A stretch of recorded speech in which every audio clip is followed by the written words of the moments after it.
Y justamente vamos a reportar, ya la tenemos en espera, agradecemos su presencia al asambleísta Jairén Noriega, es asambleísta del bloque de UNES, para comentar en medio de este debate, de este nudo de la clase política de resolver el juicio político al presidente de la República, se están reformando leyes, están avanzando justamente. Ayer veíamos, el presidente de la República emite un decreto que limita varias competencias de la Contraloría General del Estado. Entonces, la vida política en el país sigue y debemos mantenernos al pendientes de justamente cómo se dan estos cambios. Queremos hablar con la asambleísta Noriega sobre los cambios efectivamente a la Ley Orgánica de Educación Superior, la LOES. Bienvenida, les saluda Jorge Cano y Verónica Calvo Piña.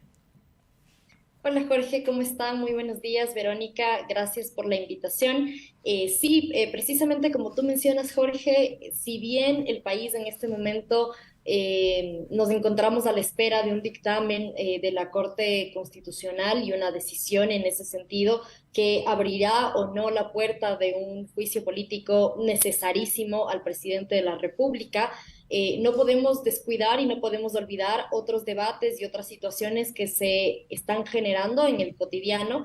Una de ellas tiene que ver precisamente con la reforma de la Ley Orgánica de Educación Superior, que lastimosamente yo creo por un contexto de enjuiciamiento político, por el ruido mediático que esto puede generar, pero también muy, si se quiere, intencionalmente, yo diría, los medios tradicionales han decidido no hablar respecto de este tema, porque si empezamos a analizar esta reforma en los medios de comunicación, seguramente va a causar mucho mayor malestar que el que está generando hacia estudiantes y docentes, porque es una reforma bastante negativa.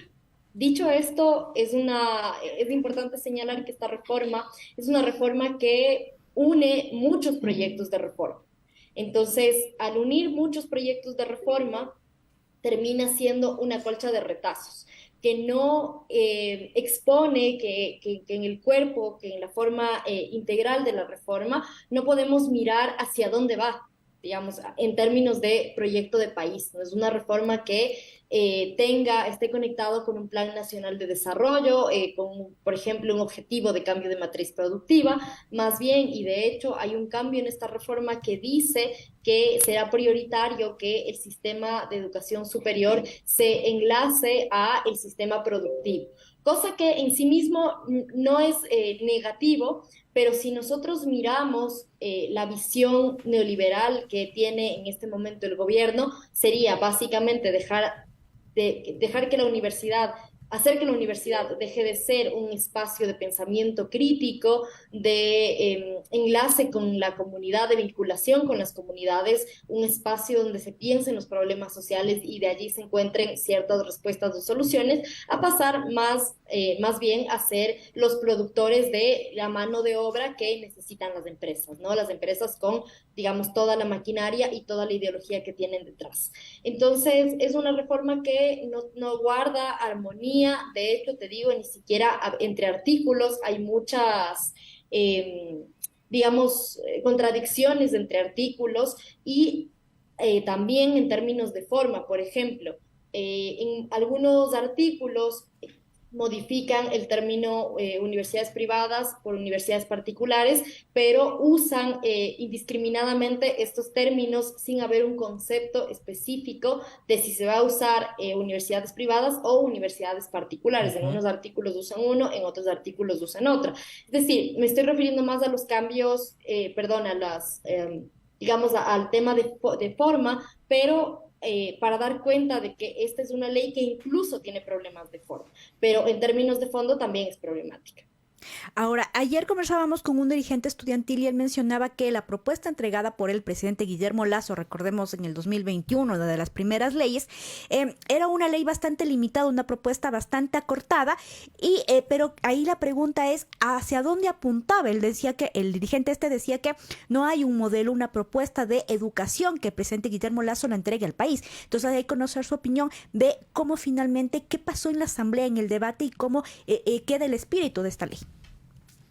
Sí, justamente estoy de acuerdo. Era una ley, si bien la propuesta de reforma del presidente Lasso era corta en términos de artículos, proponía cosas muy graves y que de hecho en su momento generaron muchísima polémica, si ustedes recuerdan, respecto de, por ejemplo, abrir la posibilidad de que el espacio de preuniversitario que tienen las universidades públicas pueda ser cobrado por las universidades. Al abrir esta posibilidad y en un contexto en el que las universidades públicas no tienen los suficientes recursos, muy seguramente iban a encontrar en esa puerta abierta que dejaba esta reforma que proponía el presidente Lasso para que exista esta posibilidad de cobro. Eso es lo que se llama básicamente una barrera de acceso, que la Constitución del 2008 buscaba eliminar cuando se abre para que la educación sea gratuita hasta el tercer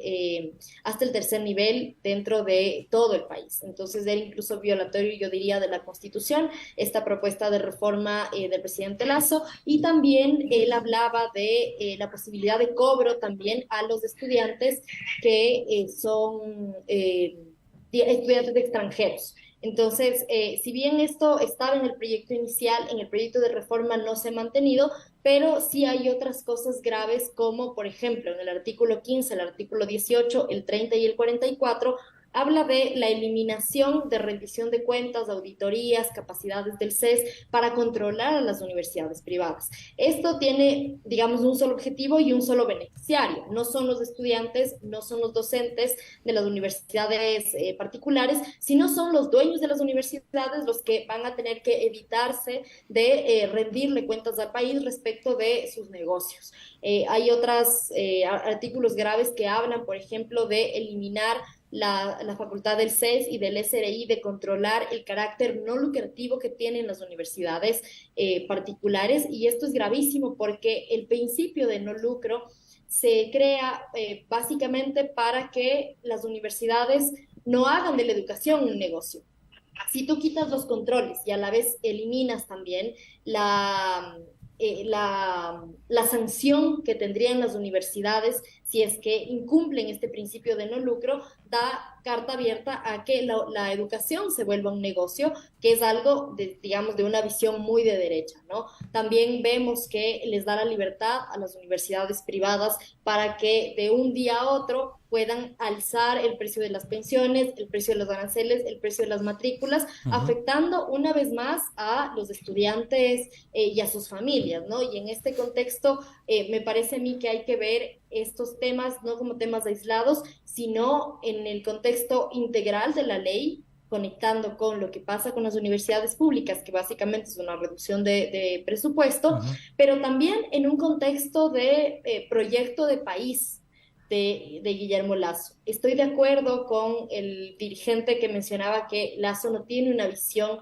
de educación superior, pero lo que sí tiene claro, me parece a mí, es cuál debería o cuál es el giro de negocio, si se quiere, de las universidades particulares, y en ese contexto, qué es lo que el Estado debería hacer para alimentar ese negocio. Entonces, la fórmula es nefasta, es bastante macabra, pero es lo que está pasando en términos de se reduce el presupuesto a las universidades públicas, se despide docentes, por lo cual hace que la capacidad de las universidades públicas cada vez se reduzca en lugar de aumentar, es decir, no se soluciona el problema de los cupos, y frente a ese escenario los estudiantes tienen básicamente dos opciones: o quedarse fuera del sistema universitario y abandonar sus sueños, lo cual implicaría tener vidas más precarias, y por otro lado tienes la posibilidad de endeudarte a 10, a 20, a 30 años con un banco para poder costear esa carrera universitaria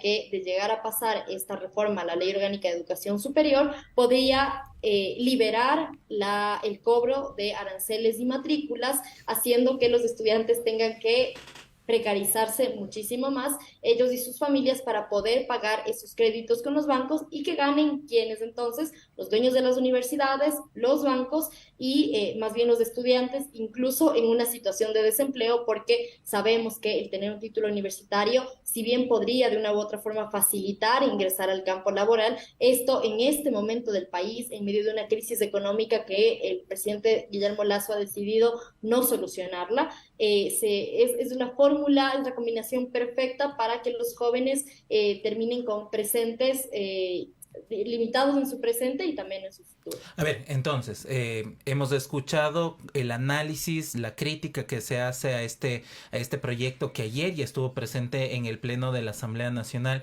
Se suspendió, se suspendió la sesión, se retomará, esperamos en esta semana, el día de mañana quizá. ¿Cuál es la posición justamente para solventar este tema? Porque vamos, va a ir a votación y si hay los votos necesarios pasará justamente este proyecto para revisión del presidente de la República. ¿Cuál es la posición de la bancada de UNES y otros sectores políticos en la Asamblea para que no se restrinjan y no se retroceden derechos? Sí, justamente sobre eso nosotros como bancada UNES tuvimos de hecho un taller muy extenso de análisis, artículo por artículo, disposiciones generales, transitorias, de todo lo que esta ley implica. Y como les digo, leída en su integralidad, es una ley que no responde a los problemas que tiene la universidad ecuatoriana en este momento. No soluciona el problema de cupos, no aumenta presupuesto, más bien en lugar de solucionar agrava el problema de la precarización docente y también hay un problema grave de créditos educativos, de cobro de intereses excesivos, que tampoco es algo que se topa en esta normativa cuando lo responsable hubiese sido que así sea. En este contexto, nuestra decisión orgánica ha sido que los 47 votos vayan destinados hacia el archivo de esta reforma a la Ley Orgánica de Educación Superior. De hecho, el día de ayer yo fui proponente de esa moción. El día de mañana a la 1 de la tarde vamos a retomar el debate y el día de mañana pueden pasar dos cosas. La primera, porque hay una moción anterior a la mía, que es una moción de aprobación. Entonces, lo que puede pasar es que el presidente de la Asamblea llame a votación, se votaría primero la moción que se ingresó primero, que es la de aprobación. Si esa moción no tiene los votos, entonces se votaría la moción de archivo, que es la que hemos presentado desde la bancada de Unión por la Esperanza. O lo que puede pasar, el otro escenario, es que el presidente de la comisión, Manuel Medina, solicite al presidente de la Asamblea que esta normativa regrese 8 días a la comisión para solucionar los errores que se han cometido o acoger observaciones nuevas que tenga esta normativa, pero yo les soy bastante sincera y es que a mí no me parece que en 8 días se pueda dar la vuelta a una reforma que no tiene ni pies ni cabeza. Es una reforma que por un lado privatiza la educación, mercantiliza la educación, reduce presupuesto y por otro lado atiende ciertas demandas, si se quiere, del movimiento indígena, pero que no responde, si se quiere, ninguno de los dos alas que tiene este proyecto de ley, no responde a una visión integral del sistema de educación superior, por lo cual nosotros hemos decidido que lo mejor es del archivo de esta normativa, pero digamos, en estos 8 días, a mi criterio, no sería posible modificar esta ley para que sea una ley que deba ser aprobada, porque no son cambios de comas o de puntos solamente, porque sí hay errores de ese tipo también, pero los errores son mucho más profundos, errores o, digamos, la reforma tiene temas mucho más profundos que tienen que ver con que como país, incluso como bancadas políticas, no estamos logrando ponernos de acuerdo sobre mínimos innegociables respecto de lo que no se puede tocar en este país y en particular en la educación. No logramos ponernos de acuerdo, por ejemplo, sobre que la educación pública tiene que apuntar a recibir cada vez más recursos para que haya más cupos. Esa, por ejemplo, lastimosamente, aunque es un mínimo, no hay una claridad de todos los proyectos políticos de que hacia allá deberíamos ir como país. De allí que, digamos, este país no pueda en este momento tender acuerdos mínimos políticos respecto de un estado de bienestar y vivamos en el país en el que nos encontramos el día de hoy. Ahora, luego de que se aprobara la primera ley de educación superior hace años atrás, muchas críticas se ciñeron sobre los organismos de control. Por ejemplo, estoy pensando en la CENESID, en el mismo CEACES. ¿Cómo queda, digamos, la propuesta sobre estos organismos y cuál es efectivamente la visión o el enfoque que deberían tener o su capacidad, si se quiere, de control sobre la educación pública y superior? Sí. Estoy de acuerdo, creo que primero que hacia el 2006, hacia el 2007 y cuando llegamos hacia la primera reforma, que es en el año, no la primera reforma, la ley de educación, la ley orgánica de educación superior en el año 2010, este país no tenía institucionalidad respecto de la educación superior.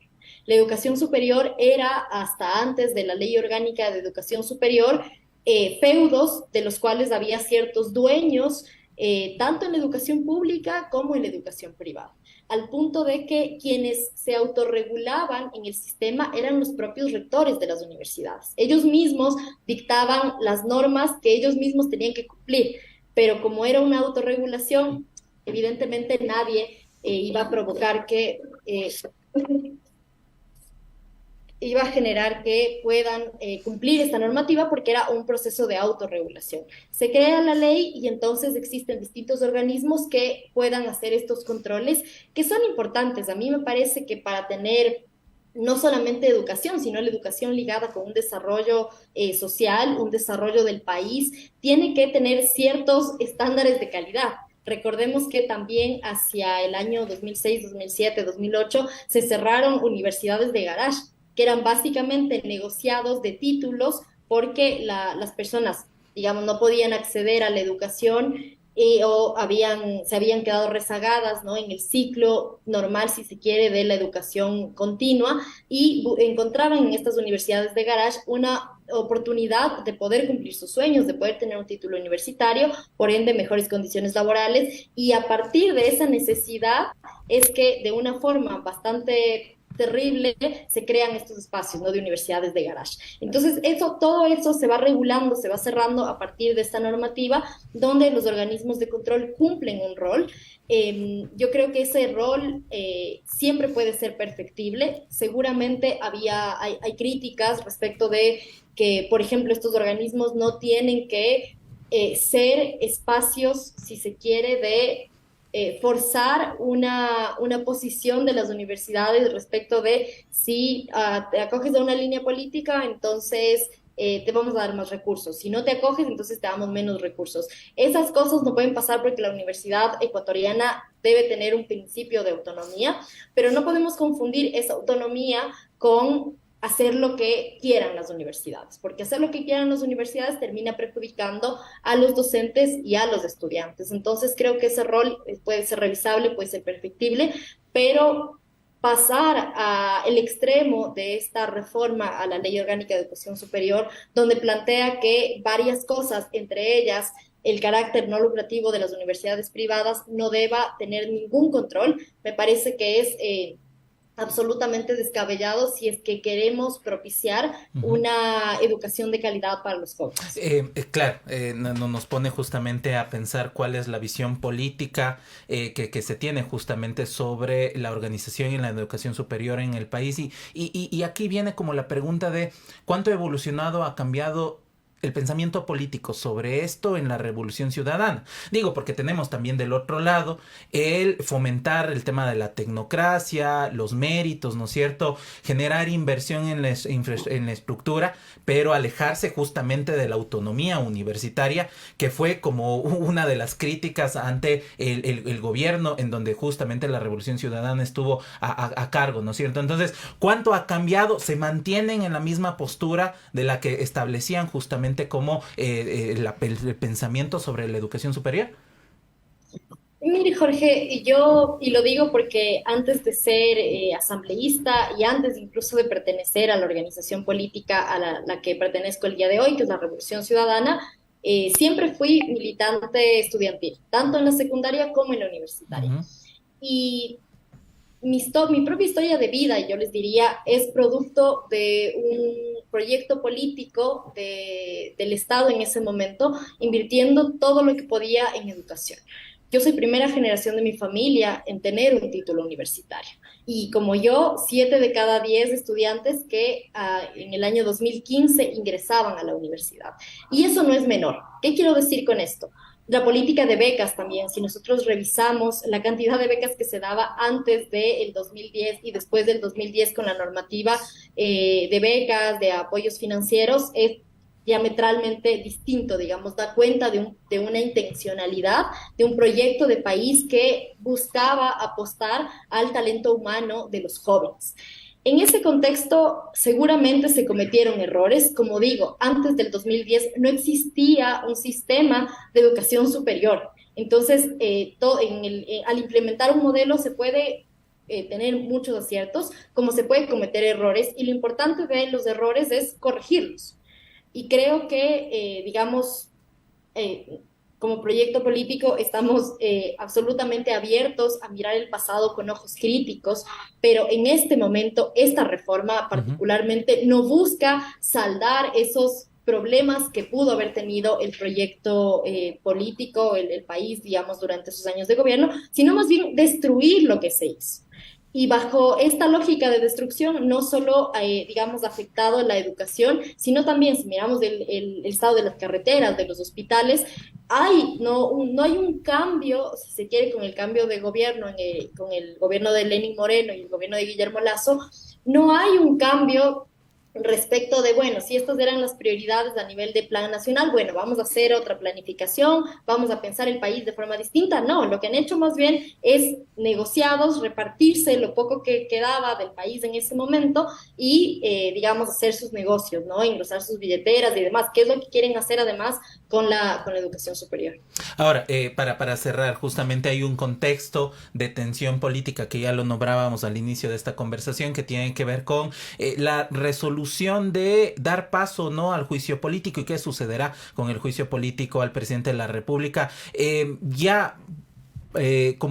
Asentándonos en tierra, ese contexto no pone también en jaque hacia las conversaciones sobre este tipo de reformas, digo, porque también podríamos pensar mal y ver que se puedan negociar como votos a cambio de esto. Se podría dar con esta reforma a la Ley Orgánica de Educación Superior. Se están tratando otras reformas, también la participación de militares en el tema de la seguridad pública con la policía, en fin.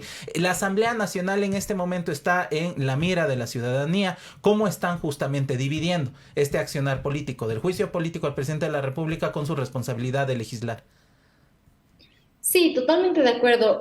Lastimosamente yo creo que este contexto hace que se trastoquen muchas cosas, muchos debates. No debería ser así porque finalmente mientras la Corte no se pronuncie o incluso en el propio curso del juicio político, nuestra prioridad y para lo que fuimos electos es para responder a un mandato popular.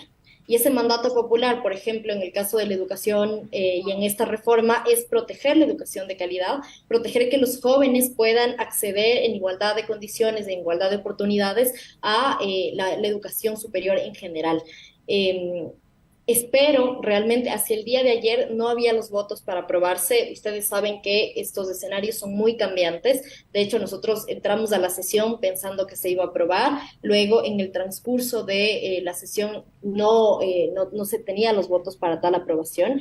Y en ese contexto, vamos a ver qué pasa el día jueves, pero sinceramente hemos conversado con muchos legisladores de muchas bancadas y digamos, haciéndoles notar lo perjudicial que pueden ser estas reformas. A veces, ¿no?, muchos asambleístas están enterados de todos los temas, de todas las reformas que tratamos, eso es lo cierto, pero un poco haciendo pedagogía, si se quiere, que es a lo que nos dedicamos el día de ayer con otras bancadas, parecería que podemos tener los votos para el archivo, que es, a mi criterio, la mejor opción para la educación en este momento. Estaremos pendientes entonces el día de mañana de cómo avanza este segundo debate. Estimada Hairén, muchísimas gracias. Muchas gracias a ustedes. Un abrazo.